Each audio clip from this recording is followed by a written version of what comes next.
గురుగారు, జపం అంటే పుణ్యం సంపాదించుకోవడం కోసం చేసేదేనంటారు. అటువంటి జపాన్ని ఎటువంటి ప్రదేశాల్లో చేస్తే అధిక పుణ్యం లభిస్తుంది? నిర్ణీత ప్రదేశాలు ఏమైనా నిర్దేశించబడ్డాయా?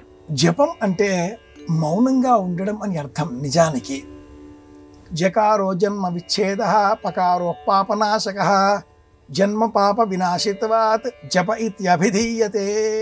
శ్లోకాలు ఇలా బోల్డన్ ఉంటాయి. జపం అంటే ఇదే.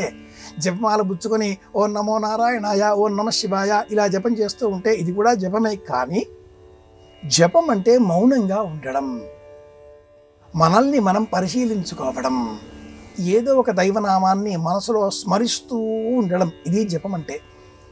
ఇలా జపం చేసే సమయంలో ఎక్కడ కూర్చోవాలి? మన వాళ్ళు ఒక మంచి మాట చెబుతారండి, ఇంటికన్నా గుడి పదిలం, ఇంటికంటే గుడి శ్రేష్టం. అక్కడ సానుకూల అంశాలు అనేకం ఉంటాయి. గుడిలో వచ్చేవారంతా కూడా మంచి ఆలోచనలతో, పాజిటివ్ ఆలోచనలతో ఉన్నవారే ఉంటారు. దైవానికి సంబంధించిన సేవలు అక్కడ నిరంతరం కొనసాగుతూ ఉంటాయి. కనుక జపం చేయడానికి ఇంటికంటే గుడి పదిలం శ్రేష్టం. గుడి కంటే కూడా శతాధికం నదుల తీరాలు, నది ఒడ్డున జపం చేయడం ఇంకా శ్రేష్టం. అంతకంటే శ్రేష్టం సముద్రం ఒడ్డున. ఈ క్రమంలో జపం చేసే సమయంలో ఎక్కడ కూర్చున్నాం అనేది కూడా ప్రధానం. దర్భాణం మహదుపస్థిర్యోపస్థం కృత్వా అని వేద ప్రమాణం. దర్భాసనం మీద కూర్చుని జపం చేస్తే వేల వేల రెట్ల ప్రయోజనం. దర్భలతో చేసిన ఆసనం పరచి ఆ పైన కూర్చొని జపం చేయాలి. లేదు, పట్టు వస్త్రాన్ని నేలపైన పరచి ఆ పైన కూర్చొని జపం చెయ్యాలి. గడ్డి, చెక్కపీట. ఈనాటి కాలంలో చాలామంది చెక్కపీట వేసుకుని జపం చేద్దాం అంటూ ఉంటారు. దరిద్రం పడుతుంది.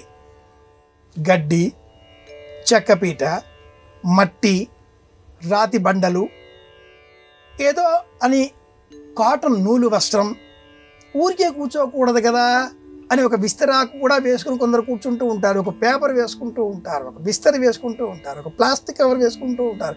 ఇవన్నీ కూడా శాస్త్రంలో చెప్పబడ్డ ప్రమాణాలు కావు. వీటికంటే శ్రేష్టమైన విధానం ఒకటి ఉంది.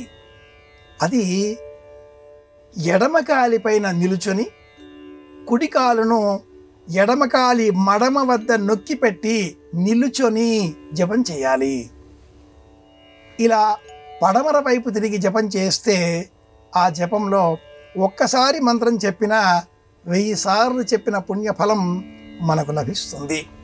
అన్ని ఆసనాలలోకెల్లా కూడా ఉత్తమమైన ఆసనం దర్భాసనం. ఇంటికంటే గుడి, గుడి కంటే నది, నది కంటే సముద్రం శ్రేష్టమైన జపం చేయవలసిన ప్రదేశాలు. సూర్యోదయం కంటే పూర్వం జపం చేస్తే సమయాన్ని అనుసరించి ఉత్తమం. సూర్యాస్తమయం సమయంలో జపం చేస్తే కూడా ఉత్తమం. ఇవి కాలాలు.